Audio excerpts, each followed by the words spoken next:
It's fine. You know what? Welcome to the Rambles. It's fine. That's it's okay. We're the only show, the only live pre-recorded show that dares to ask the questions. Who? Yeah. I don't know. Yeah. I'm Zack. David is somewhere. I'm David Substitute. This is David's substitute. You have a real name. Believe in yourself. Oh yeah. Be who you are. Who are you? John. This is John from Giga-Bites. We're gonna get a jingle. Like, it's John from Giga-Bites. Yeah, but it's got to be like Jawn, which is the Philly. Yeah, John. Yeah, well, like that sounded more like the Tennessee version of John. Yeah. John. No, but it's like could be anyone. It's true. Well, that's what we'll do. I'll just have you blurt out this entire Oh episode. yeah. This is witness protection program. Voice modulation. Yeah, just fantastic. Oh god, it's so much work I have to do for these bits. Please don't during the show, John, mention 14 different links that I have to then go in and try to find where to put them. Oh yeah. Because, I should not do that. You should not do that. And we're not going to do that either because you came to the show for something. I don't know. We get more viewers and more podcast listeners now than we've ever had, which is good because if it was going down after 5 episodes, it would be really like, well, Yeah, no. wrap it up. We're done. So things are up. Things are going up. Stonks are up. That's great. Yeah. Thanks everyone. On the Ramble stuff. Yeah, we love it. Please continue liking and subscribing and interacting with the various buttons on whatever you're watching this on. It goes to like 12 different programs. Yeah. So I don't know. Just comment. Say anything. Say anything. Literally put in the script from the movie. I was Say gonna anything. Post the entire tweet containing the entire movie. Say anything into our comments. It's a good movie. That would be pretty funny. Yeah. Just post stolen movies in our comments. That way people can mute us, go watch the movie, and it still counts as a view for us. Yeah. It's great. Put this on for your dogs when you leave the house so they feel like they have somebody around talking and they're just like, oh, these bunch of jokers. And cats. Don't forget cats. Yeah. We don't test very well with cats. Oh, Yeah. yeah. No, they It's tend not to unfortunate. like my voice. Yeah. Well, the problem with the whole cat thing is like they're not really big gamers. They bat it around, but they're really more about boxes. You know? Yeah, that's Dogs fair. are just like, I'm gonna wreck stuff. I don't know what anything is. Just destroy it. There's a bunch of blurry items on screen right now. And I'm not just saying that because I'm not wearing my glasses. I can tell because the focus is on us. And there's so much stuff that it's pulled out of focus. We're gonna focus on that in a second. Yeah. It's called a segue. So we have some events at the store. John, where do you work? So I work at Giga-Bites Cafe, which is up in Marietta, just right off the 120 loop. But yeah, we're having a couple events this weekend. Pretty big ones actually through the entire month of October. But starting this Saturday, we are having a small scale 40K event. Do you want the sheet? You can have the. There's There's actually 2 sheets, but the other one's out of range. It's way over there. Yeah. But basically, we're having spooky skirmishes. It's a 500-point tournament for Warhammer 40K. So this is great preparation to get small-scale 40K games in. It's great for people that are just starting playing 40K or want something out of the regular 2,000-point match play games, which is absolutely great and leads into these boxes that are in front of us. Yes. So keep paring 40K down into nice bite-sized pieces. Until you have 1 Custodes. That's your whole army is just one guy with a chain axe thing. Absolutely. And then we're also doing one of our set RPG nights where anyone can basically get a ticket, show up, and if you want to do a one-shot RPG led by a wonderful GM, you can join us for Murder on the Eberron Express. If you know the classic book, you kind of have an idea for it. But it will be a murder mystery in a steampunk setting in the D&D world of Eberron. Nice. So you could choose Yeah. to show up and murder someone. Exactly. Well, and you get to be a robot detective on a train going through a magical world. That's been my dream since I was a child. I wrote that down and then they put me in therapy. But after that, I was like, no, I'm sticking with this dream. It's gonna happen one day. It can happen to you. So this is a great time to kind of come in. I know we always have a lot of people asking, coming in our stores, how do I get involved into D&D? How do I find a group?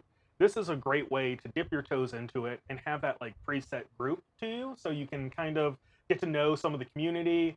The person doing the event is our head DM, because it's Dungeon Master in D&D. But there's no dungeons in any other game. Correct. They're just Game games. Master. Yes. Yeah. So it's our head DM. His name's Josh. He's a wonderful guy. He also directs our Adventure League.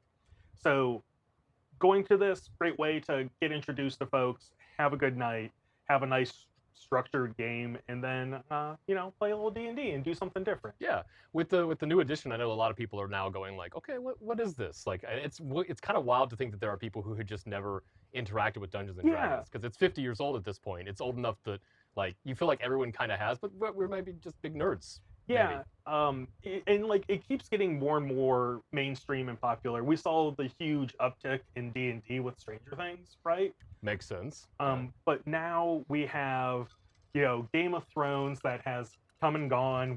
With House of the Dragon, we now have Rings of Power. Rings of Power, yeah. We have Legends of Vox Machina, which is literally a D&D campaign that was so good that they got it animated and is now a show. And so there's many new avenues to kind of get introduced to it, and this is a way to actively take part in Dungeons and Dragons. Yeah. The new edition is new enough for veteran players to get something new out of it, but it's also accessible enough for new players to kind of walk in and figure things out. A lot of times all you need is a D20 and a sheet of paper and you're ready to go. That's awesome. I love boiling it back down to that, because I remember sort of the bloat around 3rd edition. Yeah. Where it was like, well, here's your player's handbook, but you're also going to need your fighter auxiliary supplement book, and then you're going to need this little thin paperback thing that has the feats you want in it. And I was like, God, if only there was some way to not have to do this. Yeah, so that's the definite strength of the new player's handbook, is they took everything from 5th edition, tooled it up, and then compiled it back into one book, so you don't have to worry about having, a whole shelf of D&D books. You can just kind of take one and be good to go. Crazy. Yeah, I know, it's a wild world we lived in. As Warhammer players, imagine. Yeah, just one book sometimes. One book. Because it starts that way. And then 3 apps. And then the 3 apps. One of them will work, but they're not going to tell you which one it does. Correct. Because I may have been trying to download an app yesterday about something we're talking about, and every single time the Apple Store was like, it's no longer available. And I was like, but it's right there. And they're like, nah, not that one. Not that one. You can't have that. Get the old one. I'm like, I don't know what the difference is. And they're like, triangles and circles. That's the difference. Yeah. That's what I'm excited to talk about. You're perfect, because I can just sit here and kind of zone out. Yeah. And while you talk about stuff, this is great. I don't even need to be. I love info dumping. Just get out of here. What's next? Swap Meet. Yeah. So this is one of our gigantic quarterly events. It's our Swap Meet. It's one of our most popular days coming up in the store. It is like it sounds. You yourself, as a gamer, probably have a giant collection of either board games, models, supplies, comics, books, whatever collectible you have. You probably have more than you know what to do with. The Swap Meet is a great chance to come in and either get store credit for it or trade it for new games, new things that you're interested in, all in one afternoon. You got to make space for all this cool stuff. Yeah. And you're like, man, I haven't taken these characters out of shrink wrap. It's been 2 years. I'm never going to convert these into Trader Guard. I don't even play that game. Why did I buy these? And then you can go, hey, maybe someone else can take them, and I can convert it into something that I do want to play. Exactly. Or just get it off the shelf, so your significant other stops going like, really? Oh, yeah, They're still in shrink wrap. We've lost the dog. They're buried underneath your 7 sets of starter kits. And I'm like, I might need 7 Vindictors. If my wonderful partner is watching, please don't comment about how messy all of my gaming supplies are. You know they're like one of the few people that comments on a lot of our stuff, right? You caught it's a third of our audience. Yeah. Great. All tens of our audience. There are tens of them. Maybe 12s of them, dozens. But so the Swap Meet's coming up. It's going to be Saturday morning on the 12th. We're going to have doors open at 10 a.m. Doors will open at 10 a.m. to set up. That's usually the number one question that I get asked is, when can we come set up? It's at 10. We will also have just the doors open period for the public to come in and start from there. But if you want to arrive, a couple minutes early, you can bring your stuff up to the door. We'll unlock it at 10. You can come in, start setting up your table. Now, I feel like 10 is the answer. Yeah. That you're saying that. Yes. It's just to reiterate that. Yeah. So I've been there at the start of these, and people are knocking on the door. Yeah. And we love them, but it's like, guys, 10. Yeah, it's 10. And so we have tickets for these events. They usually sell pretty quick. They are basically just a deposit to where you can get a set table. If you haven't gotten a ticket yet, it's A-okay. We still have space. All you have to do is just come in. We have our event coordinator, Rob. He will be basically there all day to direct people and get them set at tables, so you can, trade all of your wares. So yeah, come in, get some store credit, or get some nice weird finds. I got a bunch of. Yeah, what's the weirdest thing you've gotten or seen? So weirdest thing I've gotten is basically old edition Lizardmen. Like Nice. I love that old starter box with like the little skinks with the bows and the Saurus Warrior yeah, that's yeah. like half the size of an actual Saurus Warrior now. Weirdest things I've seen at the swap meet, someone brought literal building supplies to the swap meet. So they brought molding, shingles, 2x4s. I mean, you know, yeah. like so. It's crafty. Nerds can craft weird big stuff sometimes. You need to make a table like the one Yeah. we're on. We don't really limit anyone in terms of what they bring in, with caveats of please don't bring in anything offensive, and we're pretty broad on that. And if you have questions about it, then that means you probably shouldn't Yeah. bring it. If you have to look at this and go, is this a bit saucy? It is, because you had to ask that. Bring fencing, not offensive. Yeah. And then the other thing is please do not bring anything that infringes on a copyright.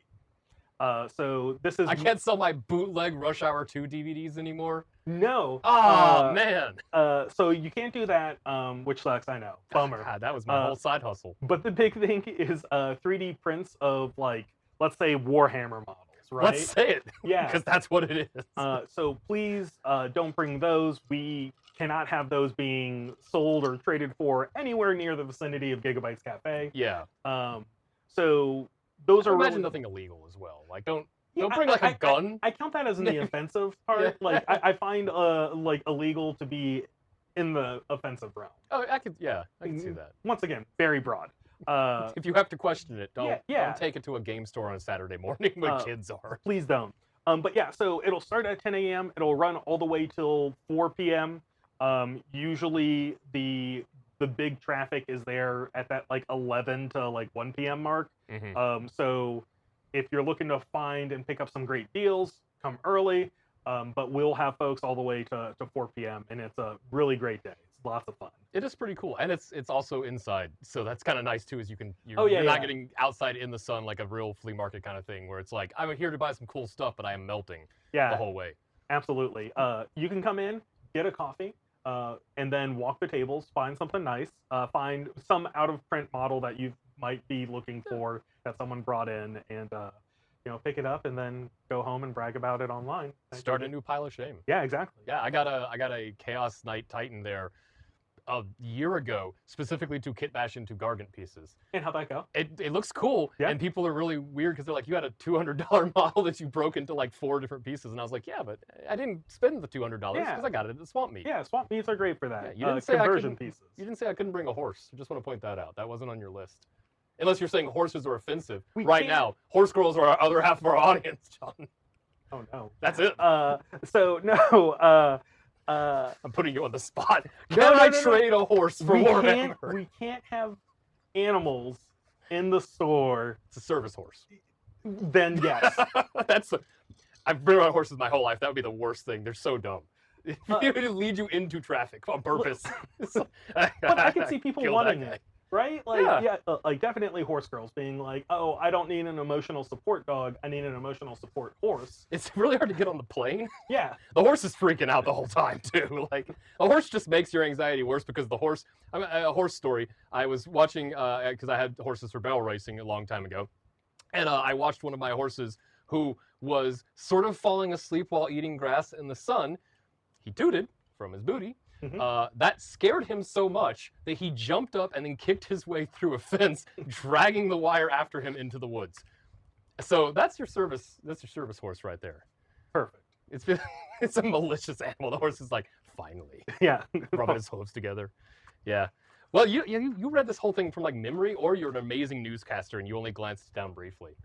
Yes. That was really impressive. All right, well, what's the next thing we're going to talk about? Is it nerd news? I think it's nerd news. It's nerd. God, it's actually bolted. You can't see that.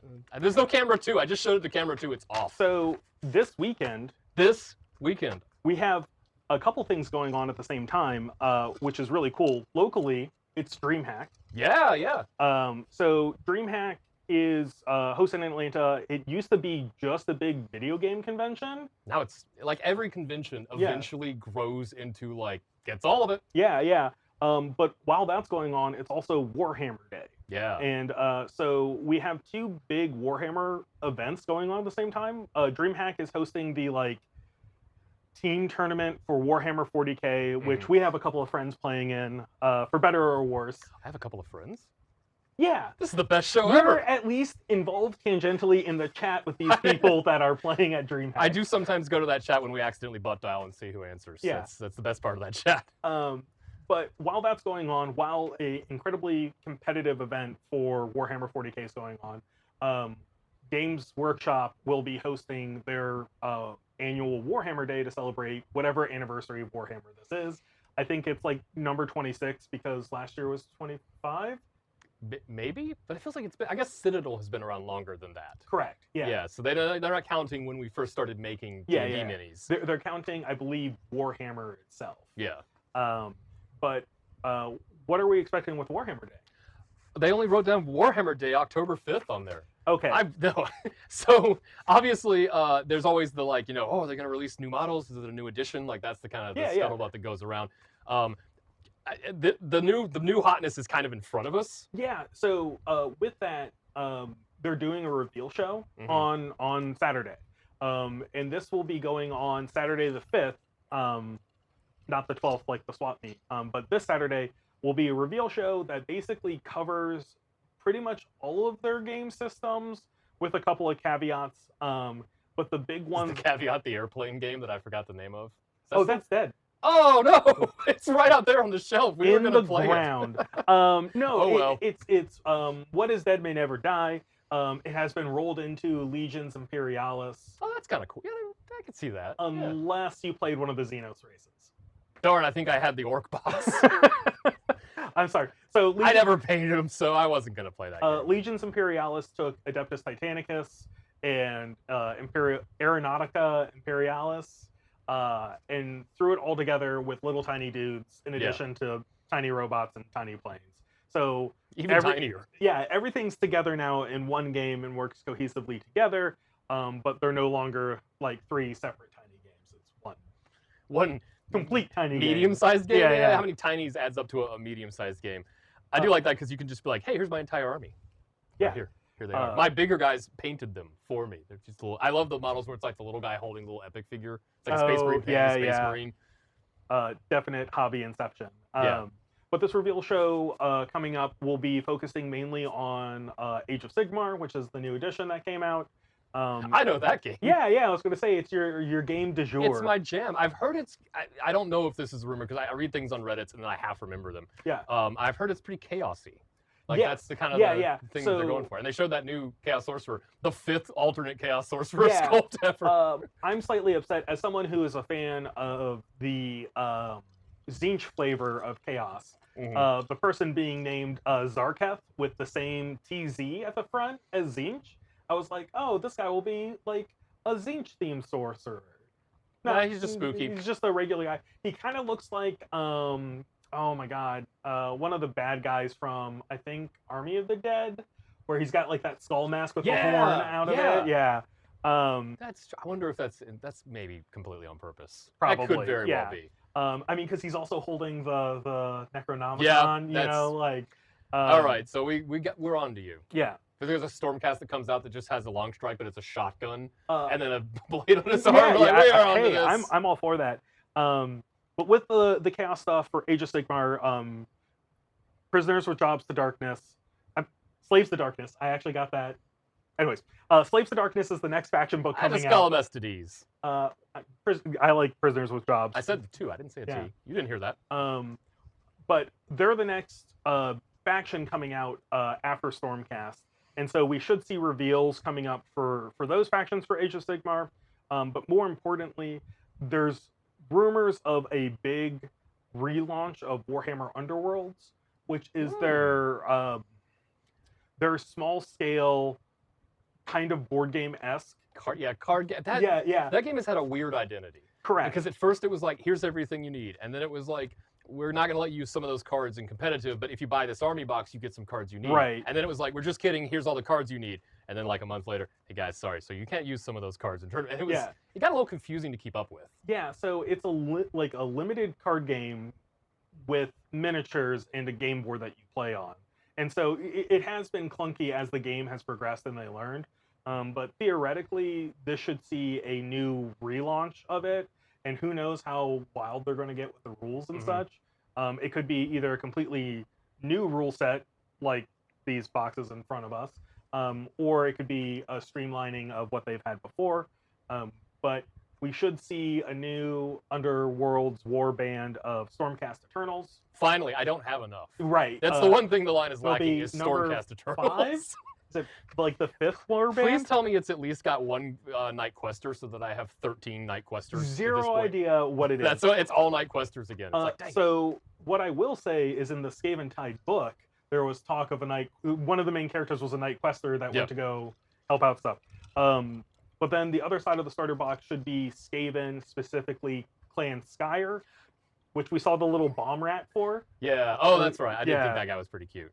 I always get excited right in between the word clan and then not pestilence when they say new Skaven stuff. Yeah. I picked Bone Splitters. I know what it looks like to be on the way out, guys. I'm sorry. It's the armies that they had their own little spin-off book in AOS 1, and you're like, oh, neat. Okay, cool. I'm going to dive into this. And now they're like, we didn't actually want you to do that much of that stuff. It's just the Grim Reaper meme, like walking door to door. Just all of the Wave 1 Age of Sigmar books.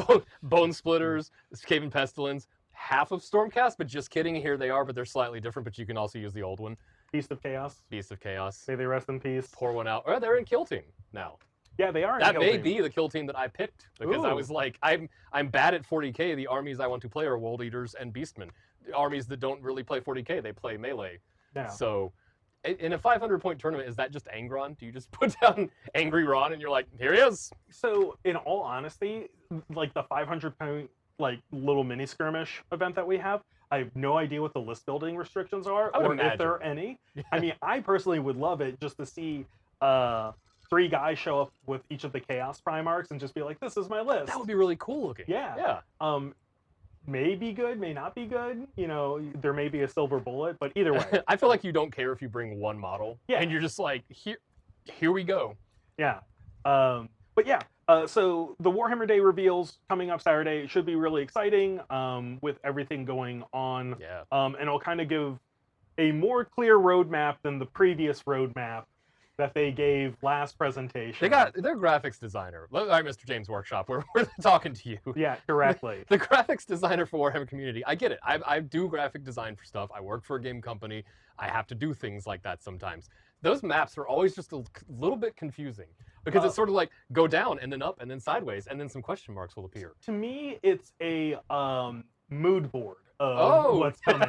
That's just, you're getting the vibe. Yeah. Is it going to be chaosy at some point? Yeah. They're like, these things will happen at some point. You're welcome. We'll make a book. And like, I think that's also like, it could be the most brilliant graphic designer because he was like, hey, what order are things coming out? And James Workshop was like, I don't know.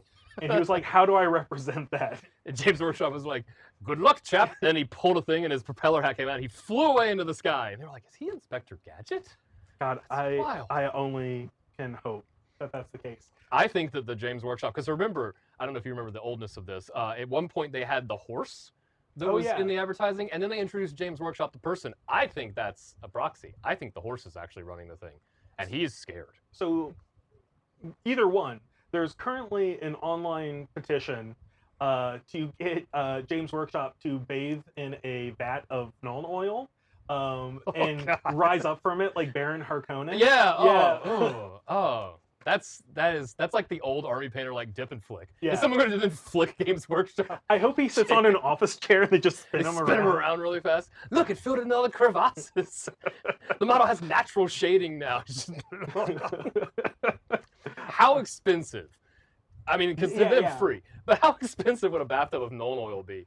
Astronomical. Yeah, like that's something that I would obviously include in the video where like each time you have some intern pouring a pot. Just see the dollar sign go up. It's like they said I was gonna work for Warhammer. What's your job? I've been filling this bathtub for a month. it's congealing now. Oh I God. can see myself in it. It becomes like a Black Mirror. Oh yeah. Yeah, that's the next episode of Black Mirror. I was gonna say, speaking of, Black Mirror has a new season. Yeah, that's coming out if you want to, continue. The apocalypse is hot again this year. It's coming up. The month or two. Apocalypse summer. We've had. I mean, honestly, we've had a devastating, hurricane. Yeah. And then if you're in around the Atlanta area, a chemical plant exploded. Yeah. And everybody got clean lungs from it, which was great. Yeah. I really enjoyed that. Yeah. So and take then that, flu season. Yeah, get out of here. Oh my God, does chlorine cure it? Were they right? Is this no? Okay, good. Whew. I didn't want to have to back up a lot of Facebook stuff I posted a few years ago. I don't have a science background or a medical background, so don't take me at my word for anything. Yeah, we're what? Our art and communications? Yeah. You can draw what happens when you breathe it, and I can explain that they should stay inside. Yeah. I like the alert for the chlorine thing that happened because it blows up everybody's iOS devices if you have one. They all go off at the same time. Yeah. And the alert in all capital letters was like, "It is probably not harmful to humans," as the last line. And I was like, I'm gonna need a little more clarity on probably and also humans. Yeah. What's going on So- here? It's like are squirrels out there just like getting mutant powers now because of this? Do we know? I hope so. Has it been tested? Let nature take itself back. Finally. Yeah. What are we doing with it? No, so I know we have cats at home, and before we get anything new in the house or change their food or anything, the first thing my partner does is research, is this dangerous to cats? Is always the number one thing on her search bar. So It's because yeah. if your cats were like mine, if I bring anything into the house, it's like Nacho's gonna lick it. Yeah. Doesn't matter what it is. Oh yeah. Tape, glue from a box, a fake plant that is fake plant. It's plastic. It's not even a real plant. And she's like, I gotta eat it until I throw up. That looks real to me. It's like that's the third time that's happened, cat. She's like, I don't know. You can print it down. So Cat talk. Cat talk. I could spend hours talking about my cats. That's true. That would make us better on TikTok, probably. It if we just would. did cat facts. I could have brought one of them in. Kira's very well behaved. Mine are not. Yeah. I have Screamy and Commissioner Jim Gordon would just lay there and then get freaked out and then leave and smell really bad. Yeah. My cat. It's not the person. Yeah. Major Kira Nerys is she's very just placid. Okay, so the next time you're on, let's have a cat on screen at that point. We can do animals. I can bring my horse. Yeah, exactly. Just a horse just every once in a while leans into frame, just picks up a box. Have you seen this is completely welcome to the Rambles. Have you seen the TikTok of the guy that tries to make food and he has a cow in his house? Yes, I have seen that one. My favorite TikTok thing now is just that guy just trying to make like a burrito and the cow is just diving in and eating food. So on that, there's also one with a guy with I think he's got 2 corgis or something like that. Mm-hmm. And it's like, I'm going to try to make food with my corgis, and he does it at corgi height. And it's dangerous. Right. Well, they do the dog thing where one tries to get it and he turns to stop the dog, and then the other one pops up and takes it. Yeah. Classic comedy. Clever corgis.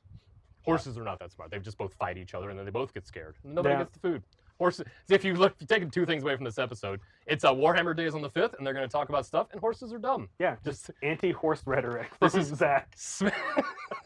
Smash cut. There's a single horse watching this on YouTube, just closes the laptop, takes his glasses off, just goes away, just leaves. You are going to have James Workshop show up on the show just to correct your horse. I'm calling you out. Yeah. But yeah, so other nerd news stuff coming up. We have several new nerdy shows coming out. I kind of touched on it before, but Legend of Vox Machina is showing up on Amazon soon. This is season 3, and I'm not sure if this is the series finale or not. I can't remember how far this season's going. But if you've been watching it, they're kind of getting to a climax, which is super great. And then there's a show coming out of another campaign that the same players did soon, which is I want to say their more popular one that I'm now forgetting the name. Don't look at me. It's like Hell's Bells or something like that. I mix up Vox Machina and the one that's about the video game that has the blue-haired girl with the hammer. Maybe it's like Dota. Maybe it's based on, or the other one. Boy, am I not a gamer. Oh, for those Arcane. Games. Yeah. I get those 2 shows mixed up because I didn't have, I think they're both on Netflix, and in my brain they merged into one show. So Arcane is Netflix. Vox Machina is Amazon Prime. Oh right, the thing you have that you forget is there. Arcane, one of the best animated shows ever, critically. I think I've seen the fight scenes on like Corridor. Oh, like you they've should talked watch it. about Like the stuff it on is, it is great all around. 100%, and that's getting a season 2 that's coming out in November. How do you know all this stuff? Because I'm This a man, nerd. this man knows stuff. Yeah, but I don't. I know like 3 things. But yeah, season 3, Vox Machina, is an animated show of all time, which is great. Yeah. And it's a fun show, very tongue-in-cheek, and also if you're a D&D nerd, you'll catch so many references and things like that. You're watching the show. Yeah. You'll catch all the references. Right. I mean, but like, if you've made it this far into the show, you're not like, oh, I wonder what kind of nerdy things I might be interested in. The litmus test has been put.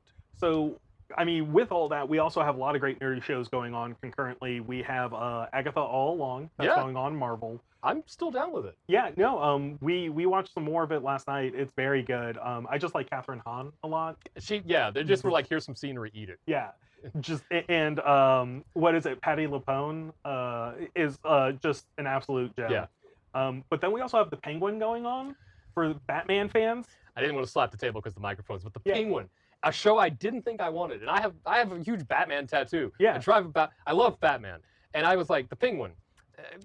I guess like in the Batman it was all right, but that wasn't really the focus of it. That show is incredible. Yeah. Why is it so good? It has no right to be that good. So to me, it's in like the similar vein as like the Joker movie, where they're like, hey, what if we did like something inspired by the comic books, but did it very real and gritty? And so it has all these references to Gotham and Batman, but it is at its heart a very down-to-earth crime drama. And Colin Farrell, who I never was like, this guy's going to be an amazing actor one day, or words I never said. Yeah, I used to go, oh, okay. But you put that Penguin makeup on him, and he is a wholly different human being. And he's so likable while being despicable. Yeah. It's like, that's a hard thing to do. The Sopranos kind of did that as well. Right. Where they're like, you don't like this guy. Breaking Bad, another great example. Like, this is a bad person. Yeah. But you kind of like him because they have that little likability. I love the scene where he's just like, I ask for extra pickles, they give me 2. That means the normal pickles is 1 pickles. Like that. Yeah, and that's such just a little bit of a character. Right, yeah. That makes you love him so much. Yeah, absolutely great. Performances all around are fantastic. Clancy Brown's in there. And those who don't know, Clancy Brown's been in everything. The voice of Mr. Krabs. Yeah. Multiple Star Wars characters. Yeah, when you see him, you immediately go, I've seen that guy in a lot of things. Yeah. The kid from The Runaways. Oh, really? Is in it. Yeah, the kid, I completely forgot his name. The secondary penguin, his little guy. That's the kid from The Runaways, which is a show most of you probably didn't watch, but it's actually pretty good, I thought. Yeah, I watched the first couple seasons of it. I thought it was pretty good. It got kind of CW level of sort of we don't have budget at the end. Yeah, because you could tell when they went, we're not. I think it was right during like a lot of the stuff getting cut off and merged into the MCU. Correct, yeah. And it kind of was like, well, we're not sure we want to keep funding this, so we're going to go pretty low budget on this last couple episodes. Yeah. But, you know, time-traveling dinosaur. I'm okay with that. Yeah, always a way to hook me into a show. I feel like I feel like they could avoid anybody going, well, that doesn't make any sense, because they're like, it's also a hyper-intelligent dinosaur from the future with a nose ring. Right. Shut up, it's a really cool-looking model. Yeah. It doesn't have to be anything else. Yeah. No, it's great. It's a great show. But I guess back on track. Other nerdy shows. Are you okay? I have a question for you, for Agatha. I asked David this, and I don't remember what his answer was. So it's Disney Marvel, and they do this thing where about episode 6 or 7 they go, and here's the surprise guest. Yeah. And it's always like, and here's a character, it's Hawkeye, and here's Kingpin. Right. Like they kind of do that, and sometimes it's really cool. Sometimes it's Yoda at the end of the Acolyte, and you're like, all right, sure, yeah. I guess he's there. Who do you think? Because they're gonna have to do it. They kind of got in that rhythm now. So who's the cameo? Sacha Baron Cohen as Mephisto. Oh, I was like as Borat. Oh yeah. By the way, I did some research yesterday. Not for this, but just your normal Borat research you do during the day. Yeah. The Borat movie can vote this year. Oh no, I don't like that at all. No. For the amount of times I say my wife, I know, it's embedded. Yeah, it's just in the system. Well, because we're from the generation where you didn't have memes necessarily. You just yelled Anchorman quotes across the quad at other people. Oh my because god. that's kind of what you had. Yeah, Yeah. You kids these days, you don't understand. Our audience is average like 45. Right, Due to yeah. Facebook metrics. So, like, you know what we're talking about. So you think, but they've kind of, I don't know if that counts. Because we already kind of know Mephisto is probably going to be in there. There's been some leaks of some stuff. And so I haven't paid attention to a lot of the leaks. It's kind of one of those things where it's like, I kind of see where they're. I'm going to go with the other brother, not Wiccan's brother. The other twin. Okay, so yeah, the one that was not Quicksilver but is kind of Quicksilver. Yes, I keep wanting to say Speed, but that's the Flash. Yeah. Speedy was also the Green Arrow's ward. Yeah. And he did Speed. A famous comic cover. Yeah. That's how he got his name, right? That's real prescient. Yeah.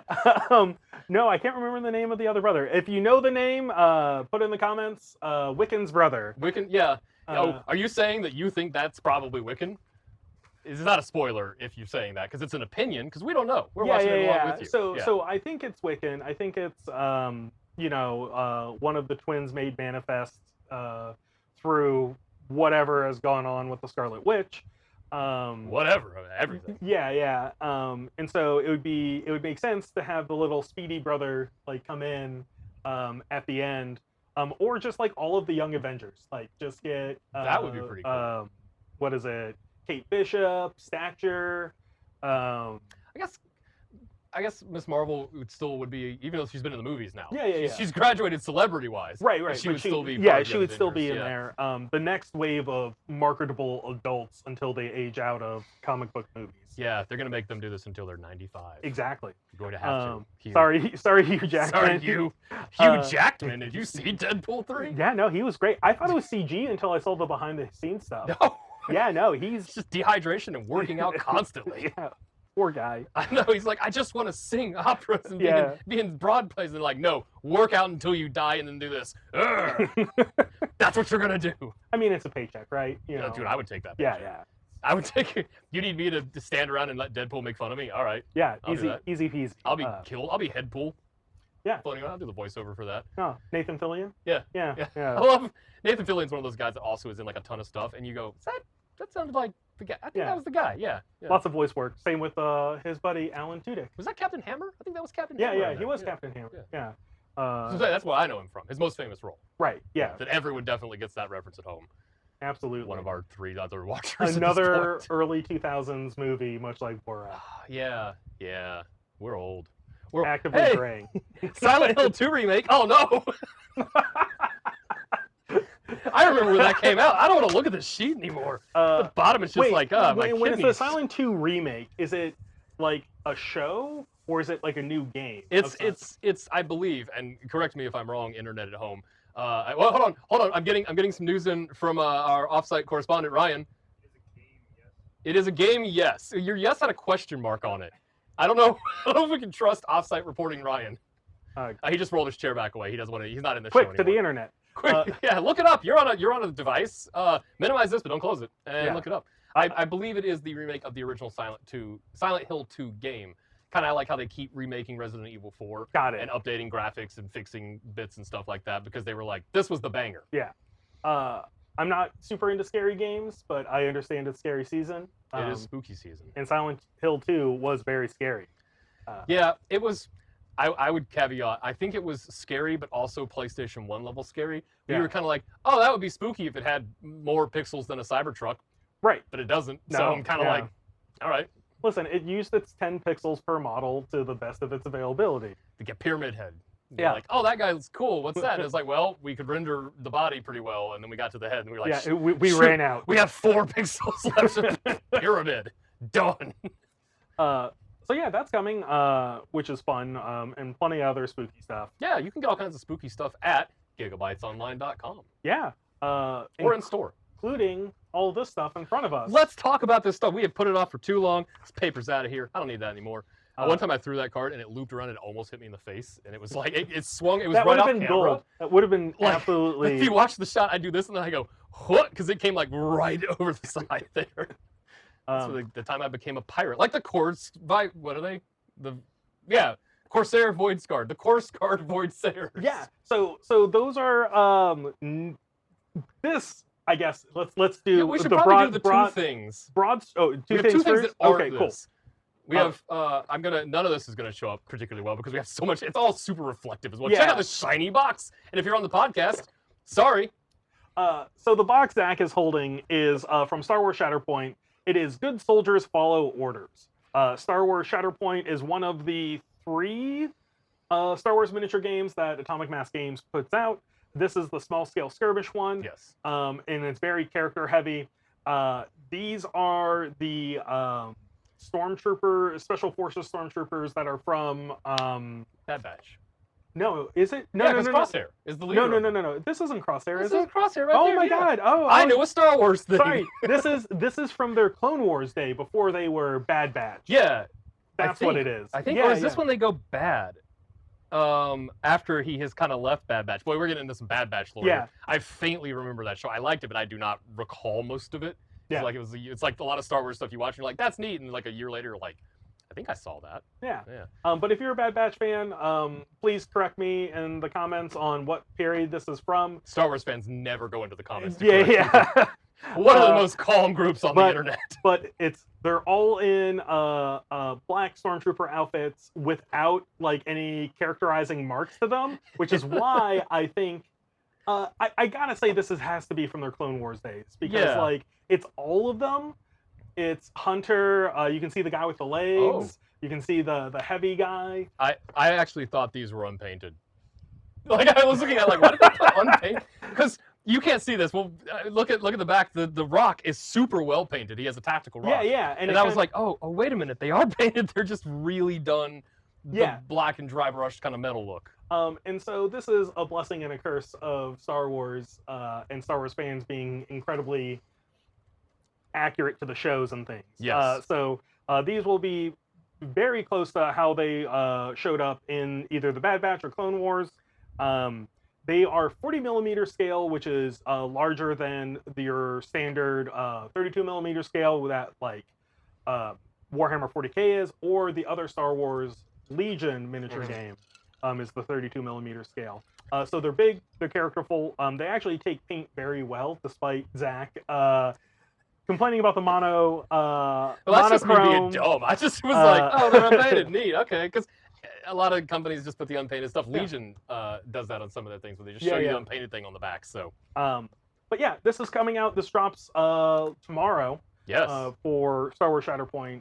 It's a really fun game. At Giga-Bites, we actually run a meetup at least once a month where everyone comes together and has a really good day on Sundays. So make sure to check it out. I know Awesome. the event gets posted on our our general event wall and all that. So, Yeah. Yeah. I think Ryan and I, offsite reporting specialist Ryan, we're going to actually try to get some Shatterpoint things because they got me to put in Cloud City Lando. And I was Oh. like, oh, that's the thing that gets me into the Star Wars game is can I play as Lando? So one of my favorite things is coming up beginning of next year, I think first quarter. We're getting a Kit Fisto box, yeah, which he can be real awesome and then get immediately bodied by Darth Yeah, Sidious. yeah. No, with all of the aquatic levels that Star Wars Shatterpoint doesn't have, he will excel. But he'll be grinning the whole time. Yeah, I really like that scene where he does the thing and he blasts the battle droid and he's like, hey. yeah, he did it. Like, so they have smiles as an emotion? Okay. And then I can't remember his name. Star Wars people will correct me, but he sits on the Jedi Council. He's got like the tall head with like the white tuft of hair out the top. Kiai Mundai, the one that was in Yeah. one of the other shows. He showed up and then people got really mad because they were like, he was in the Acolyte too. yeah, people and then they were yeah. mad because they were like, according to this is an actual thing, according to like the DVD commentary for the Phantom Menace release, the first one, audiobook or something. Yeah. He wasn't born then, and people were like, this is completely incorrect, and I'm like, I think that's sure. It's a different one. It's Yeah, a different one of their species. It's a different that guy. Maybe they're Yeah. all named that. You don't Yeah. know. But yeah, so he's coming out for Star Wars Shatterpoint beginning of next year, and he also brings like Jedi acolytes with him. Uh-oh. I don't think that's good. No, You should break it. Here's Kiai Mundai and his child army. Listen, Anakin Skywalker's going to immediately start sweating just like, ooh. Hey, all my Anakin cards get powered up if there's a youngling on. Oh no, this rule has never made sense. It's in there for flavor. Yeah. Hi, I'm playing the toddler army. Yeah. Oh god. Just one droid with a bunch of younglings. Oh no. Please make that happen, Atomic Versus Mass game. Ewoks would be adorable. Yeah. It's just the way Ewoks just throwing a baby. But basically, Star Wars Shatterpoint's getting a bunch of exciting new releases. This is one of them. We have the Mandalorian sets coming soon. Yeah. So it's the Mandalorian box set, and then also the Armorer is coming. One of my favorite scenes. Yeah. Which he just takes out everybody with a couple of hammers. Yeah, Like, that's awesome. Absolutely amazing. And then also the Bounty Hunters box set's coming out, and that is the one. So most of these box sets you can just take out of the pack and play with them, because they'll have like a leader, a secondary, and some troops to play with. The Bounty Hunters, I believe, are just secondaries. It's like a whole box of secondary characters. Kind of makes sense. But exactly. It's like Boba Fett, IG-11. Never heard of that first one. Robert Fettuccine. Oh.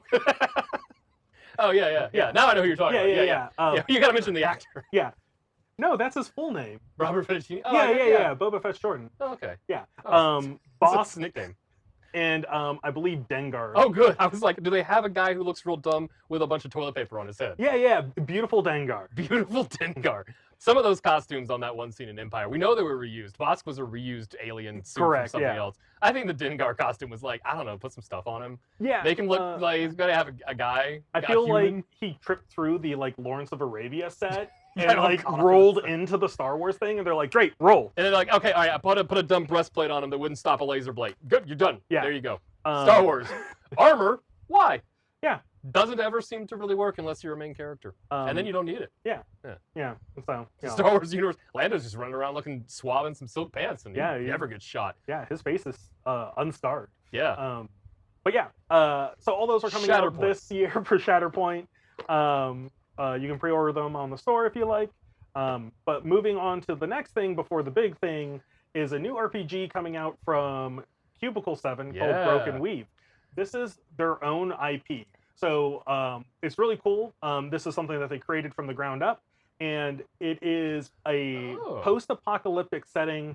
Gods are dead, magic's gone, and you are left to rebuild the world. And it actually gives you the tools to do it? Yeah. Oh, great. Yeah. Because otherwise this game is terrible. So it's using the 5th edition Dungeons and Dragons rules, but it is its own self-contained setting. But it focuses on doing community building, which seems like, it's something that RPGs don't necessarily focus on. But you'll be helping to set up like towns, outposts, things like that, things to rebuild the world while also kind of exploring the mystery of that post-apocalyptic setting. And they've I don't know if you looked into Uncharted Journeys. Yeah. The other time they kind of did this, where they were like, it's D&D adjacent, but it's our own universe. Right. Stuff. Yeah. That's in-house RPG specialist. You've been watching his videos on Facebook. You better be watching his videos on Facebook. Talking about cool RPGs, and that's one we have on the docket to talk about because it's pretty neat. I like Cube 7. They do a lot. They do some other things that you might have heard of, like all the Warhammer role-playing games are also them. But it's cool to see them as a design house, and this is talking from the business side of stuff over where I live, in Business Town.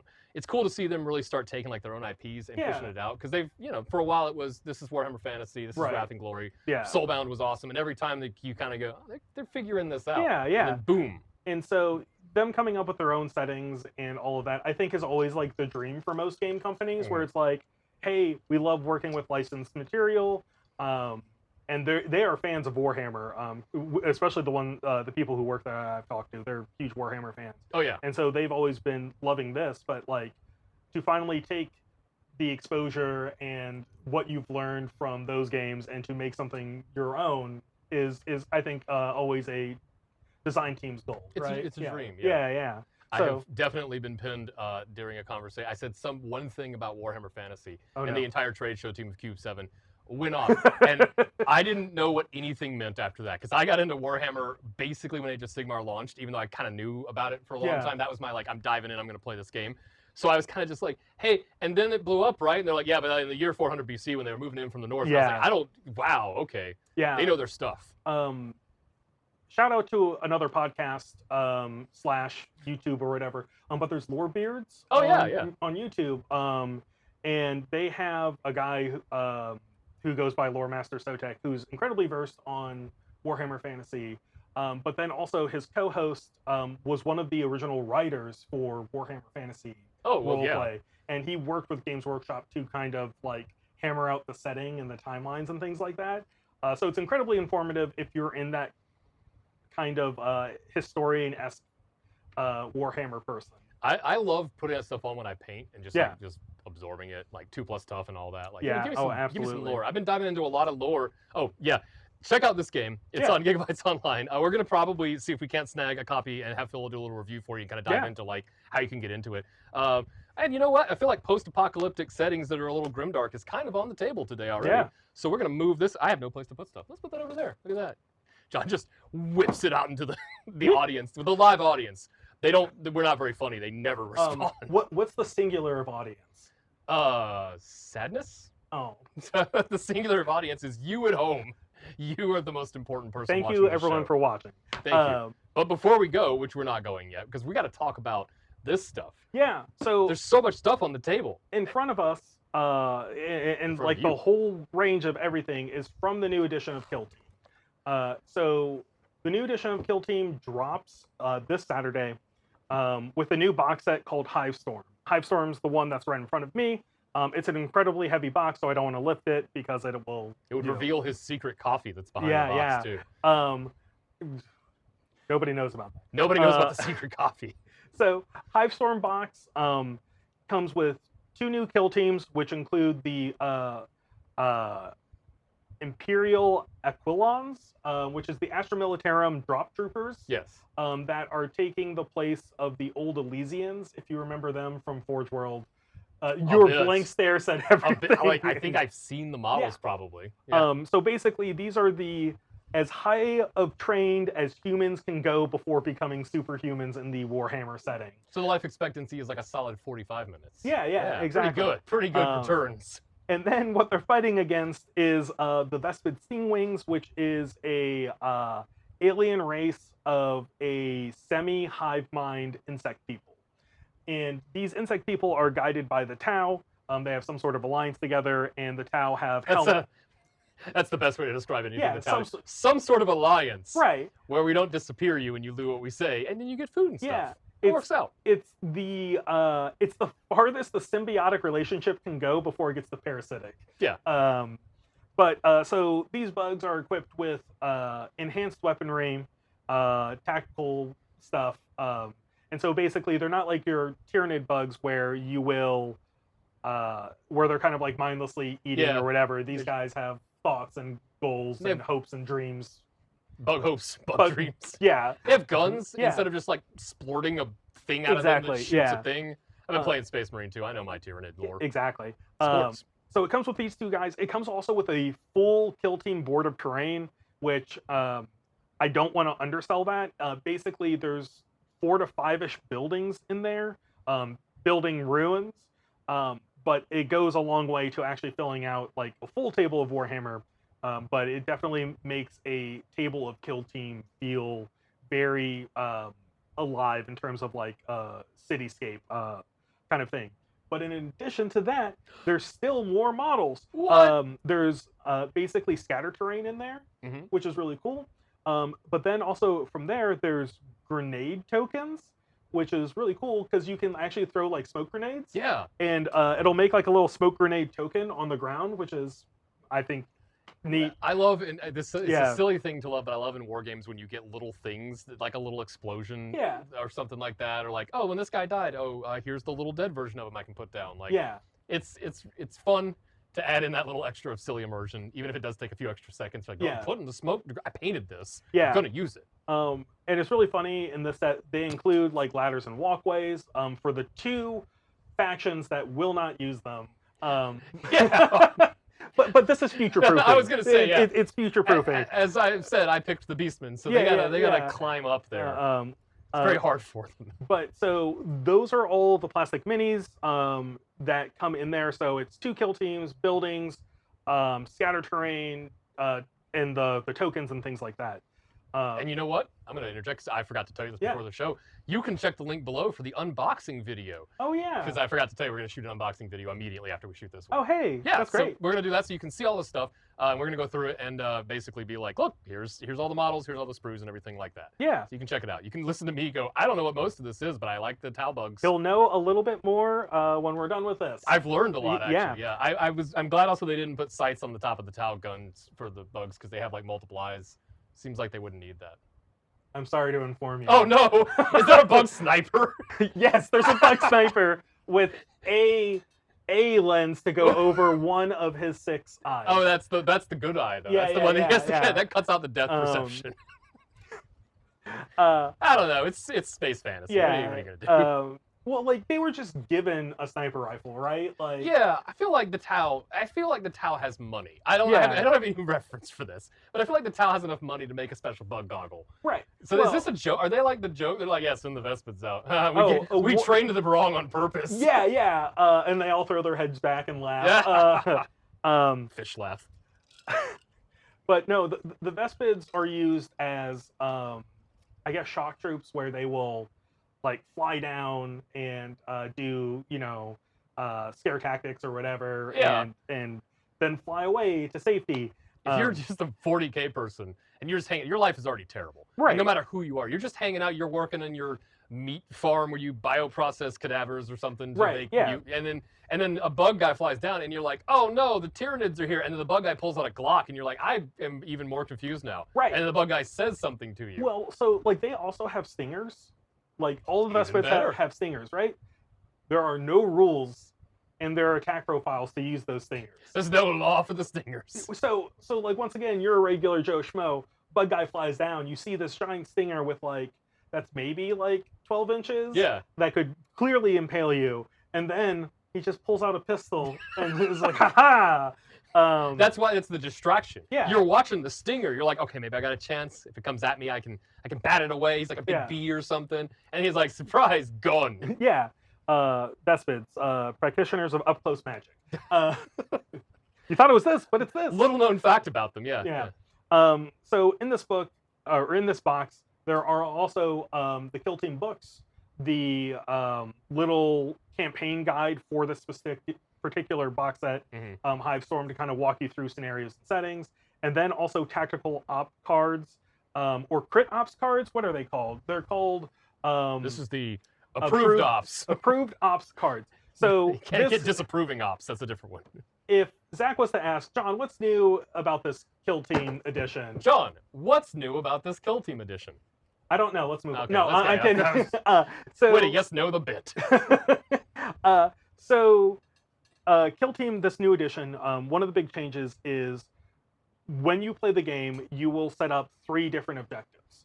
One will be an objective that's, both players are working towards, whether it's like Mhm. grab, objectives or do X, Y, or Z.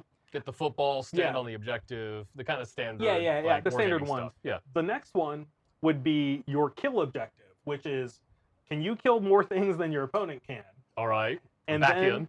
Yeah, and then the third one, which I believe is called the crit ops, is going to be your solo objective. So it's something that you have to do that your opponent won't know that you're trying to accomplish Oh. until you match the certain specifications to reveal the card itself. So like your secret objective. Yeah, You're yeah, like, aha, I kind wanted of. you to kill that Yeah. guy. And like you can tailor those to be, beneficial for yours, your guys. Where like who knows, maybe it's like have more guys at a higher elevation than your opponent or whatever, and your flying guys are going to be trying to one up each other. Thank goodness for Yeah. all the ladders. Yeah. But so each one of those is worth the same amount of points, and once the game begins, you actually get to choose one of those 3 objectives. To where if you complete it or score higher than your opponent, it gives you an extra 50% points on there. Okay. So basically, if you want to win the game, you more or less want to try to complete 2 out of the 3 objectives before your opponent does, or score more points than your opponent. So that gives you a little customization where Yeah. let's say you're playing. I'm looking around. I'm gonna imagine the leagues of Votan probably are not like super duper fast because they Correct. got little Yeah. legs. Yeah. So you don't want to put all your eggs in the hold multiple objectives and spread Yeah. out basket. But if there's one that's like got to cluster up and be a little Yeah, fortress, you can be, that's what I'm gonna do. Absolutely. And so it gives multiple teams different ways to win because this is an asymmetrical game in terms of like how the factions are designed. Not everyone's going to have access to the same things. Yeah. So this is a way to kind of tailor yourself. If you are running, let's say, the Chaos guard box. Is that this one? Yeah, it's that one. Yeah. It's just a bunch of normal random dudes who like the Chaos gods. Well, that one guy. And then one Ogren. But let's say they're not effectively all that killy because they're just a bunch of regular dudes. Yeah. Then you'll want to try to go more for your crit ops and then your your board ops from there. Yeah, you're probably not. What is this guy? Trader Flinzer. He has brought a knife and a different, smaller knife to a gunfight against the Night Lords. Yeah. I feel like he's probably not going to win that fight. No. But he can sneak around and grab that football and run, maybe. Exactly. And also, he gets to live out the Crocodile Dundee dream of going up to a Night Lord, and the Night Lord goes, "You call that a knife?" This is a knife. And then the guy's like, ah. And then the new Night Lord has a new new cape. New suit, new cape, new loincloth. But yeah, so this new edition is definitely more advanced than I would say previous Kill Team editions have been. Back in the day, I always thought Kill Team was more or less watered down 40K to get people to get in, a funnel, a gateway to 40K, as it were. But now, Kill Team has definitely evolved into something new, which is the same level of complexity as a 40K game, just with using less models and resolving much quicker in terms of like an actual session of it. So it won't be like a 3-hour game of 40K, it'll be more of a hour-ish game of Kill Team, where you can get just as crunchy, or maybe even more, in terms of rules as like a 40K game. But once again, the actual expenditure of time and the amount of models you have to bring is much less. I was going to say, the effort you have to put into it is not, all right, I want to play the guard. Oh no, I've chosen an army with 500 of the same guy. Hope you like doing tanks, because that's what the army is basically. Yeah, and Games Workshop has definitely, they have it in their mind to have this be a very competitive format, similar to how Warhammer Underworlds is, but basically they are going to constantly update and tailor the rules to make sure things are balanced and play well. And I would expect to see tournaments of this coming up, especially now with the new edition coming out. It seems like a lot of fun for anyone to get involved with, especially since the bar is so low to get into it. I do love a low bar of entry and effort. Basically, especially now in my miniatures campaign. It's like, how many armies do I have in Age of Sigmar at 8K? Cool, this one's 8 models. I'm going to play this game now. Yeah, and so all you need to really get into it is going to be a box, and you can get this box, which is great, which will have everything you need, or you can pick up an individual faction. I recommend picking up the Kill Team rulebook, and then probably the Kill Team approved ops cards, just to make things easier for you. But overall, much easier to get into, much smaller barrier of entry, and it still has all of that fun 40K like lore and setting that the main game has, just more condensed and less investment for you, the player. Plus, if you have like a Tau army and you're like, oh, we're doing a campaign, we're doing a narrative thing like that, we may be brewing something like that, then this is a little offshoot. There's something that can happen to the campaign, like how Warcry. Sometimes you could be like, okay, cool, this big Age of Sigmar battle, but we're gonna have Warcry because this is like the little spec ops mission. To go over here and do this kind of thing. I always toot this horn when I can, but Giga-Bites' own Roman, one of our other video producers and all of that, he runs a 40K campaign where, it's a big interplanetary campaign where people are vying for area and resources. But when it makes sense, he'll break the game down into smaller bits, whether it's boarding action or kill team. And, whatever you do there will affect the campaign in itself as well, which is really smart. And for those who really like narrative twists, this is great for any campaign that you're getting into 40K wise, where it's just like, hey, just bring a kill team and if you do this like covert mission, you will get a benefit to your main army, that sort of thing. Yeah, So, they got the thing, and now your guys have a better yeah. something like that. Or they turned off like an interplanetary gun, and you're able to bring more resources. Whatever, the opposite of whatever you're doing in Space Marine. Yeah. Have you beaten Space Marine? Yeah. Okay, all right. So this is no spoilers, but I love that the big twist mechanic at the end of Space Marine is, what if the thing did like this? Oh, it works now. Yeah. It's like you just watched the guy do that. No, listen, for a Space Marine, that's a lot. This opened up a debate we had yesterday, which is, are Space Marines smart? Because they're hyper evolved everything else, but they do kind of seem to take a second, unless you're a Primarch or like. So Halgar's not a Primarch; he's just real cool. Yeah. He's just the chapter master. He's just got fist guns. I like to imagine all Space Marines are meatheads, right? Okay. They have an exceptional facet to learn. They just do not, because it's Warhammer 40K, right? What are you going to learn? Yeah. Well, like if you learn too much, it's like exactly. I don't know about that. So that's the thing, is that they are kept intentionally not very book smart. But like I would say their IQ's higher, right? Like their capacity to learn is up there. It's just that they don't. Yeah, because they seem to be able to, at least in the game. And I haven't read any real Space Marine books. I've read very few 40K books, but they seem to have kind of like the capacity to immediately go, we need to get power back on the generator. All right, reroute those 2 conduits, do this, sprinkle a little salt on the keyboard, and then it'll work. So they know these incredibly complex things, but then they're like, how can we reverse the polarity? He said reverse. Hold on. Remember when the guy reversed the thing? Do you think that could be connected? I don't know. Yeah, they're like, what if we just turned this on switch, the off switch, and they're like, oh. Yeah. My other favorite part was, I'm sure this is meant to be intentional, but the first time they do it, the guy's like, I'm going to do it. It hurts him clearly to flip it over. And the second time, the guy just uses his robot arm. And he yells, but he yells a lot less. And then he just kind of gives the other guy a look, and I just wanted to be like, robot arm. Yeah, because he's the last one to do it. Yeah. So each of the 3 guys have to turn a switch that hurts them, and then the last guy who has just robot hand is just like, huh?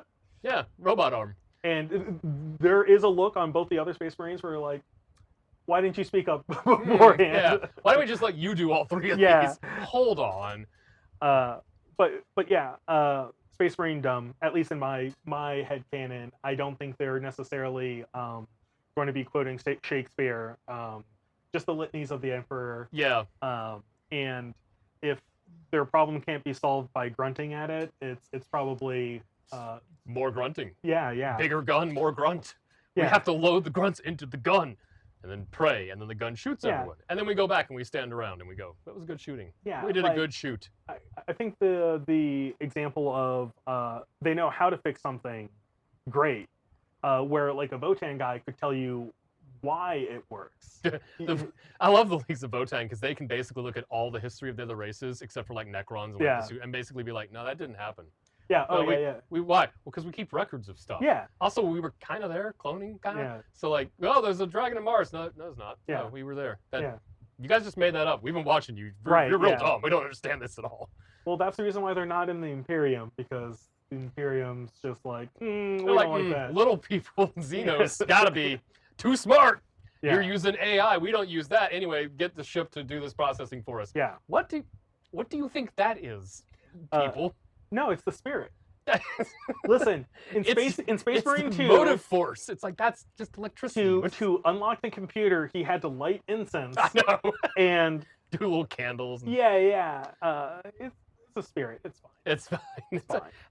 It's really funny because they do all that. It's like, how messy does that computing equipment get? That you got candles burning all over it. You've sprinkled like salt on it at some point. Right. Like, so at least in the future, things are better designed than like the Cybertruck, right? Like you could take it through a car wash and it probably wouldn't ruin your Terminator armor. Exactly. So just change all the panel colors. Terminator armor is clear coded. Terminator, you go through, you're like, oh brother, I didn't read the inside. Do not take to a car. It's a car. Yeah. What? How do I also don't expose to rainwater? What is this thing? Yeah. So someone eventually at some point had to be like, all right, my computer's going to be next to a bunch of candles. How do I make this work? How do I future-proof the Yeah. keyboard? All the keyboards have those really gross plastic covers that like fast food keyboards have. Oh yeah. When like the back of house, because you have the one computer there, and it's like you can't even see through it. It's turned that yellow, Yeah. basically. I just want to see the servitor with like the little like in between vacuum come up to the keyboard and like sigh and just like It's his whole arm is a vacuum. That's Yeah, he makes the butter. That's his Yeah. one job. He's that guy. He's this vacuum guy. In true Imperium fashion, it would just be like a nozzle placed on top of a nozzle and so on, like until it gets small enough to go into the keyboard. Yeah. 14 different wires going Yeah. into his brain, but he still falls downstairs. He's worse than a Roomba, Yeah. which they would shoot immediately. Oh yeah, They'd be like, a towel abomination. that's too much AI. It learned where the stairs were. Space Marines, afraid of Roombas, Yeah. canonically. Yeah. Yeah. You heard it here first. That's Calger's like, ah, what was that? I like how, I know that it's rule of cool, and this is the last we'll say about Space Marine 2, because we've talked about it for like 3 episodes Yeah. now. I love how dumb and awesome his fist guns are at the same time. Oh yeah. They're so dumb, but they're so cool, but they're also really kind of dumb. Yeah. No. But they're so cool too. 100% impractical, but like that's also all of the Imperium, right? So like he just exemplifies all of it. Yeah. But the one thing that made me sad in Space Marine 2 is that Calgar has these fist guns, right? And he just kind of sits there and like mows people down, but never uses like the fist part. Yeah, we never see him just punch a guy. Yeah. I was hoping he would just walk up to the sorcerer, spoilers, I guess, the sorcerer guy at the end Yeah. and just be like, bonk, Yeah. just knock him right in the face. But yeah, I think that was the only thing we're missing. But who knows? Maybe there'll be an expansion where we get to see Calgar punch something into orbit. They just need to do the expansion I said in the last one. They have the character models for all the Chaos factions. Yeah. Just let me play those on the ops missions. It Oh, doesn't yeah, matter. Yeah. I've done the same mission 14 times. It's not going to break canon. I have my guy sitting there in his all red armor, and it's Yeah. like I roll up, and people are like, "Oh, Blood Angels," and I'm looking at my little wool eaters thing, like, Yeah. "Yeah, we're cool with this, right? Yeah. We're cool." Chainsaw sword. Talking about impractical weapons, I play the faction that's like, I have a gun and an axe. Hit Yeah. that tank with an axe. It really highlights it in the Space Marine game, but also really kind of puts you in that universe, right? Where it's like, man, these are a bunch of not smart people. They have a shield and a sword. You could have a gun, Nope. I'm going to take the shield and the sword and a flag. So his gun is attached to the shield. So he can't shield himself and shoot at the same Yeah, time. that seems like you could just put the gun facing out. On No, it. why would you put do the gun that? on a little thing, maybe? No. A little thing? Too much have, AI. have one of the little babies carry a gun Yeah. for you and then shoot the things? Uh, Too much AI. This whole episode has gotten us into some heresy. But you can play with that in Kill Team. Yeah, no, Bring it absolutely. around. So all of this drops Saturday. We have a bunch of pre-orders. It all just dropped right then. We have a bunch of pre-orders for the box set. We still have them available, as well as a lot of the individual Kill Team bands. Some of these haven't been available as individual releases. Looking at the Night Lords and the Mandrakes. So if you've wanted these models and haven't had a chance to get them by themselves, now's the time. But yeah. That's really cool. All right, so what faction are you gonna play? Let's say that like perhaps we were sitting in a studio that was prepping to do a bunch of Kill Team videos. So what dinosaur adjacent faction are you kit bashing? the Crew. Oh, I guess they're birds. And birds is are dinosaurs. Yeah, we've got it. We got there. Yeah. Yeah. So that's why for Warhammer I audibled hard into a full Crew army. All right. So just the most. A man after my own heart. This is the hardest way to do this. I'm in. Yeah, a whole faction of reptile bird people that are kind of modeled after the Predator. Yeah, I can see that a little bit. So they just scratch a lot of itches. So I got those guys working in there. I also like the Vespids, but like the Vespids are bug people, and see, I wasn't in when they were like, oh, it's going to be Tau versus a guard faction. I was kind of like, offsite reporting specialist and analyst Ryan was like, oh, excited, more guard stuff. yeah, And then I was like, wait a minute, you're telling me they're bugs? I'm back in. Yeah. I love Nurgle. I got plenty of bug kit bashing stuff Yeah. ready. It's like, I'm going to put some big old wings on these guys that look silly. yeah. Give that sniper the appropriate accoutrement to shoot his gun correctly. Just a bunch of eye patches on one side. Each individual one, though. He has to put them all on at the same time. Our hobby coordinator Rob at the store, he has a chaos possessed Tau army that he's been working on. Oh, cool. And so he's been swapping all of the bug wings for wings from the scourges of Drukhari, Yeah. which are like feathered wings and like those membrane bat wings. Mhm. And I was like, oh, that's really cool.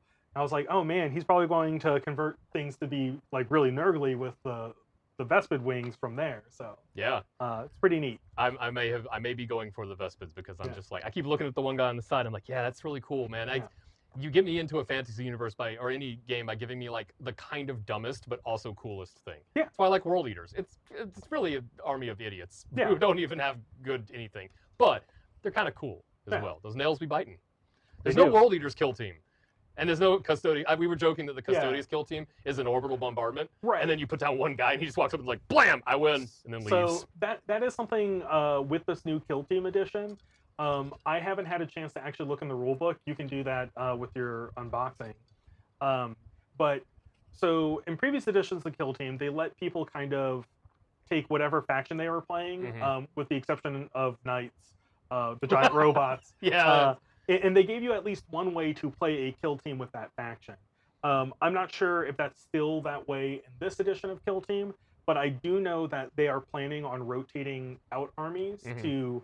to basically keep the competitive play fresh, and then also basically eventually move a lot of these Kill Team kits into just regular rotation, like put them on the 40k faction walls, which will make them a little bit cheaper because they won't have the Kill Team stuff in there. All the with them. rules and the cards and everything like that. Yeah. So yeah, definitely take a look at it. Look through the instruction books. But yeah, before a Custodes Kill Team, I think was maybe 3 people. If you like, I love it. if you really like tooled the points down. Yeah. And so it was basically 3 Custodes. They with, didn't like, get to bring fists. guns. Yeah, yeah. It's like, why didn't they deploy with guns? We couldn't afford them. Shut up. Yeah. Here comes the punch. But yeah, so on the plus side, it means that there's a bunch of Kill Team factions on the way, and that they're going to keep releasing Kill Team factions on there. And there's really good diversity. Like Yeah. I guess a Tyranid kill team Yeah. kind of makes sense. There would So- have to be. Yeah, and I think we will see a Tyranid Kill Team, and who knows what it will end up being.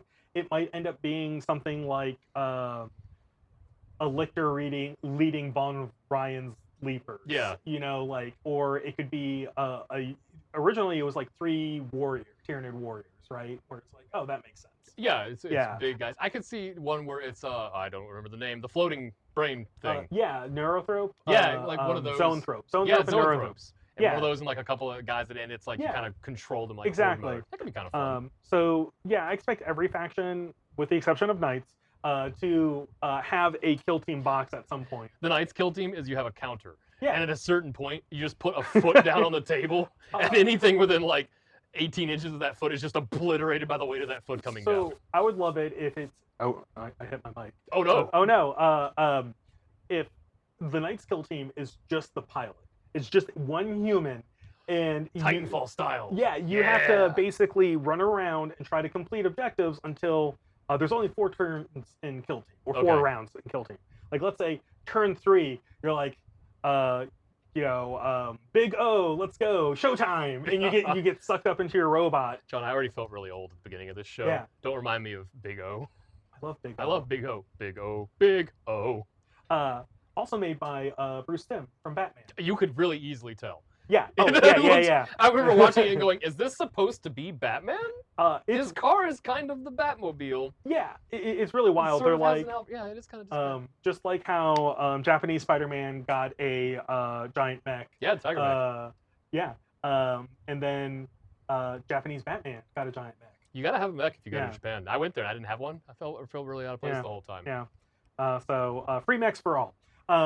That's a towel thing. Yeah. If you sign here. Yeah, exactly. And also you have to do these things, comrade. And put on this helmet that definitely doesn't keep constant surveillance on you / possibly mind control you. Yeah, it is funny that one of the bugs is wearing a helmet. So yeah, that's a lore thing where the Tau like, hey, we can't communicate with you well. Here, try this helmet on, because they speak in like clicks and pheromones and all Yeah. that sort of stuff. and they put the helmet on, and they were super aggressive to the Tau before. But once the helmet got on, they got talking. They were able to get through all their differences and come to a deal. Weird. Yeah. We can't speak their language, but we've hired our translator to tell us what they're saying. And they're like, oh, and they're like, he says he's very thankful for you showing up. He's glad that you murdered all of those villagers because that really helped with their population control. Yeah. And they're thankful for your gifts. Exactly. So, but yeah, Kill Team's going to be big. Just to throw out there, we have Kill Team nights Thursday nights at 5 to 5:30 p.m. They'll run the entire evening. We usually get a whole host of people coming out for them.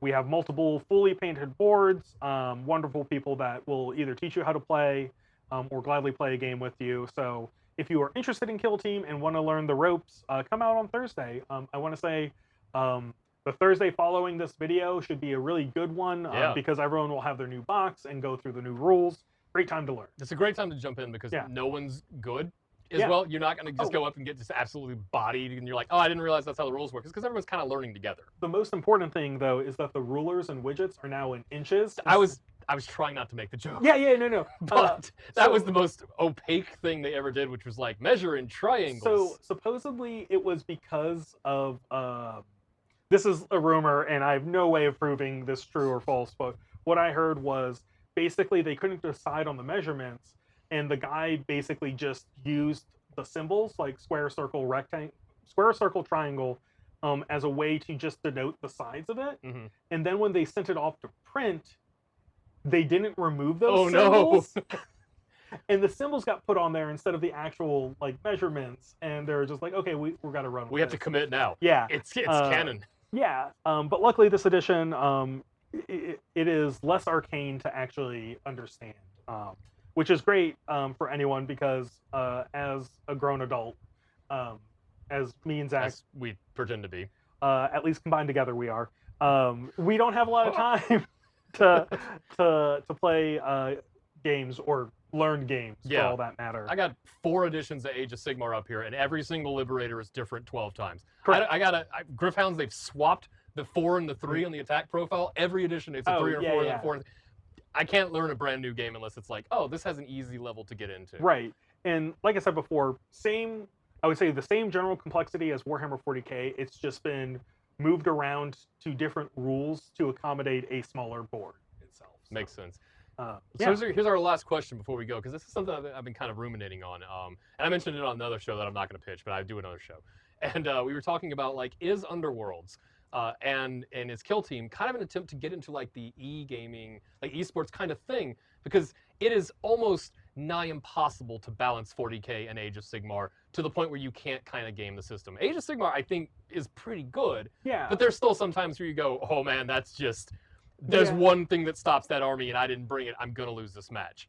I would say get into that. I would say because and same with Warhammer Underworlds as Kill Team. There's a commitment to rotating out armies and introducing balance updates and things like that. And when things are small enough, it's a lot easier to balance. I also think it's a commitment from Games Workshop to show off incredible models, but also make it manageable for people to do battle reports and basically really kind of put the game in a perspective that's easy to translate into film or stream or whatever. And so I think it's really smart on that end.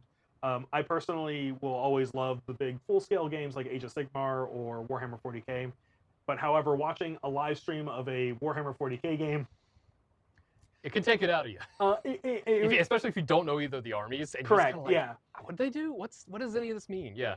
And we recently learned it really takes the presenters, the show people, knowing what's going on to actually make those streams watchable. Yeah. Adrian, I've spoken with him over at Tabletop Titans, and I've hosted plenty of things in my life, but to able to host, be entertaining, interact with chat, and play a complex game to the point where you're doing it well. Yeah, that's like a lot of somersaults. It absolutely is. And so I think Kill Team and Underworlds is an attempt to bring that down and make it easier for people to digest from a spectating point of view. And it's less rule nuances that a TO or somebody would have to adjudicate, to where you come back and you're like, oh, if that guy had said this, I wouldn't have lost that match. He called that rule wrong. Right. Because you've kind of locked in the rules. Here's your 3 Stormcast for this. Here's your deck. Yeah. Everything works in a very easy to understand fashion. Yeah. The customization for your kill teams is relatively set, right? Like it is are you bringing these special weapons? Do you have a grenadier? Okay, your guy with a grenade launcher, you have signed the grenadier, so makes sense. He has this special rule in addition to, whatever his normal stats are. The end. So nice and unified, and easier to balance. So those people that definitely like the smaller competitive games, whether you're if you're an Overwatch or Counter-Strike or League of Legends, you'll probably gravitate more towards these rules than I would say necessarily 40K, because 40K can be kind of overwhelming, especially for beginners. Yeah, but this is the gateway drug. Yeah, it is. Because you get this and you're like, man, look at these cool little Chaos guys. I wonder if there's more. And then you pull up Chaos Space Marines and your hair's blown back by the awesome models. And you're like, oh, I want to go to there. Yeah, very nice. Yeah. That's how I kind of feel when I got the Beastmen, as I was like, these are really cool. Oh, right. Yeah. Oh, well. I'm going to paint them up as corn so they can hang out with my World Eaters. They don't care. Oh, and also fun things. Kill Team has also been kind of the testing ground for new armies and new additions to existing armies. We saw the Kroot Kill Team come out roughly a year and a half before the Kroot relaunch. We got the Orc Commandos launching shortly before one of the big Orc relaunches. Mm-hmm. We have Death Corps of Krieg, once again one of the launch boxes, but they're about to get a whole new wave range confirmed by GW. So it's one of those things where if you look at the Kill Team boxes, you can kind of see where things are going in terms of new models and things like that. So you're saying you heard it here first. They're going to make an entire bug army in Tau. Dude, and I'm finally going to play the Gundam army. If they do more stuff like Xenos factions and things like that, Tau, I'll be incredibly happy. That would be really cool. Nothing. Yeah. I don't care about the guys in the suits and everything. Give me a multi-cultural force of weirdo aliens. Yeah. Basically just running around doing stuff. They put the Vespid in one of the suits. He doesn't fit. He's awkwardly sticking out of it. And basically, the Tau were the Covenant before the Covenant were the Covenant for Halo. Are you saying that this universe has inspired other universes and then vice versa has happened throughout time? Wild. It is an Ouroboros that won't stop. I gotta go play some Gears of War. I mean, Space Marine 2, and whoops. Yeah, oh god. The multiplayer feels exactly like Gears of War 2 without cover, which is kind of more challenging because every multiplayer game of Space Marine 2 is just people barrel rolling constantly to avoid the hammer guys, and it turns into just this weird whack-a-mole where you're like, brother, the elite fighting force of the 41st millennium, barrel roll, knife, barrel roll backwards. Which also ties Space Marine into Sonic, Yeah. You play the Ultramarines, you're blue, you're just constantly rolling around. Gosh, are we uncovering the true nature of Sonic? Sonic was ripped off of the Ultramarines. Yeah. Just wow. Knuckles will be Blood Angels? Yeah. It's kind of red. Tails be. Imperial Guard. Imperial Guard, that works well. He's not supposed to be. He's not very good at this stuff. Yeah. The one lady when his battle sisters, guns. What's her name? The Bat or Amy? Oh, I forgot there was the Bat. Yeah. Amy's the other hedgehog, I think. Boy, we do not know our Sonic. Anyways, can someone please go in the comments and explain the deep Sonic lore? No, please don't invite the Sonic fans to our comment section. You've invited the Star Wars people, the Warhammer people will be there, and the Sonic people. So welcome to party. Welcome to Dragon Con. Everyone get drunk and fight over in the comments as to whose fandom is the best. Who would win in a fight? Calgar or Sonic? Shoot. All right, Ryan, we need a new episode. I don't even know if he's out there anymore. We got who's gonna win in a fight, Calgar or Sonic? Put it on the board. We're gonna get that done. Which blue is better? Which blue is better? I'm gonna say Calgar's got the fist, but he doesn't use them. Sonic, Correct. Does Sonic ever punch in games? No, Mario learned to punch. No. Knuckles punches because he's got knuckles. I do one thing. I'm Idris Elba. That's my Idris Elba voice. It's really good. Spot on. It's absolutely accurate. No, Sonic just goes into a ball and just bounces on things. He just hits stuff with his head and body. Yeah. Have you ever rolled into a ball and tried to hit something? Yes, when I was little. Yeah, it doesn't usually work out well. I went to art school, so. I don't know what they're teaching these kids. Yeah. Going to the barrel roll class, there's a giant rabbit, and he taught me that. Yeah. And to use my bombs wisely. Yeah. I think that's all we could possibly squeeze out of this episode of Kill Team. All right, well, last final question, and it's for you at home to end this with. What Warhammer Day model, what do you want to see? What's like the dream thing model? Like dream model, not because I know the Seraphon are back, or for me, it'd be like more Stormcast on birds, because I like that. They keep doing it for me. I want to see. I've always wanted to see a silver tower for Zinch. Oh my gosh! And we had it. We saw it in Space Marine. Yeah. Once again, to go back to Space Marine 2. Yeah, we never get off of that. But they have it, and I want that for Thousand Suns in Warhammer 40k and Zinch in Age of Sigmar. It's just the size of the table. You just come and you put it down. You're no, like, but then it opens up like a Barbie playhouse. Yeah. And you can put all the models inside. I was going to say like it's Zinch. It can scale down. It can grow big. It can fold out. It's whatever. Zinch. It can break the rules. Who Yeah, cares? whatever. Yeah, it's a bird wizard. What's your model? Shoot. All right. Well, like I said, I was gonna say, what if they gave me a Stormcast on a bird, but the bird had a little hat? But they did that because I don't know why, but I'm like, yeah, I love Stormcast birds.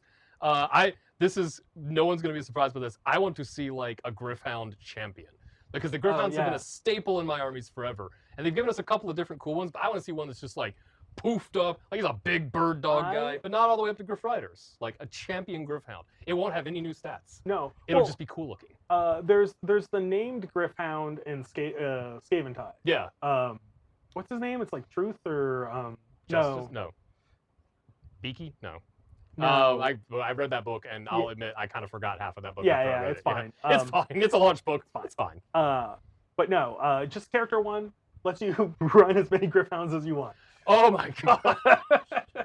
Just an army of Gryph-hounds. What are you gonna do? Not roll saves? That's not happening. But I've flooded the table with stupid dogs. Can you deal with 200 bird dogs? Yeah, that's just I brought a zoo where I had Gotrek, and then I just had dogs and birds and the 2 Stormcast heroes necessary to anchor them. And it was just like, here you go, it's Gotrek running away from dogs and birds because they love him and they just want to hang out with him. And he's like, I hate you guys. This is mental note for myself, but I need to Photoshop Zack onto the cover of the movie I Bought a Zoo. Yes. So you're Mark Wahlberg, and then it's just my dreams. Gryph-hounds. Just surrounded by Gryph-hounds. Yeah. That movie. We Bought a Zoo. We bought a zoo. Yeah. But it'll be I Brought a Zoo. I brought it. Now I have to commit to that. Yeah. So the next time we do an Age of Sigmar turn, I gotta go home and paint more Gryph-hounds. I do have a lot, actually. That I got from a swap meet. Oh, it worked around because somebody had 3 unopened boxes, and he was like, "It's $10 each. I don't want them." And I was like, "Give me those dumb dogs." Oh, good times. Well, so John, thank you for being on. Yeah, it's been a pleasure. And David's fine. He's fine. Stop asking. He's fine. Yeah, it's fine. Yeah, it's fine. Remember, you're like, what's my catchphrase? Yeah, it's fine. Fine. It's weird that you keep asking about him. He's fine. Yeah. He's fine. Yeah. Don't worry about it. Yeah. He'll be back next week. Yeah.